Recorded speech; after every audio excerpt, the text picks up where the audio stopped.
Սիրելի հայրենակիցներ, բարև ձեզ։ Երեք գիտենք, թե ինչ ֆեյքեր էին տարածում, ֆեյքերի օրեր 3, նախ իմ անձնագրի հետ կապված, հետո Սամվել Կարապետյանի իբր պետական համակարգում աշխատանք ունենալու հետ կապված Ռուսաստանի։ Սամվել Կարապետյանն երբեք բացի գործարարությունից Հայաստանից դուրս ոչ մի բանով չի զբաղվել։ Ես էլ, ինչպես գիտեք, երբեք չեմ ունեցել օտարերկրյա որևէ երկրի անձնագիր, ոչ միայն Ռուսաստանի, այլ որևէ երկրի։ Բայց մենք ամբողջ օր լռեցինք այդ ուղղությամբ, որովհետև մի ծրագիր ունենք։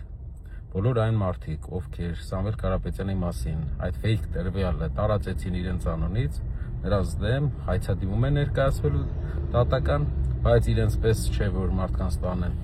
ձերբակալեն, այլ ուրիշ բանի համար, որպեսզի նրանք վճարեն իրենց ստերի համար, բայց իսկ վճարը գնալու է, գիտեք ուր, գնալու է Սևանի հոգեբուժարան։ Այնտեղ մենք կվերանորոգենք հոգեբուժարանի սենյակները եւ նաեւ ծրագիր կունենանք, որ ով ունի հոգեկան խնդիրներ, անվճար տեղեր տրամադրվեն այդ մարդկանց, որպեսզի անհավասարակշիռ վարքագծով հասարակության մեջ մարդկանց չվախեցնեն եւ նրանց պաշտոն չտրվի։ Ինչպես է մեր ծրագիրը, խնդրում եմ գրեք մեկնաբանություններով։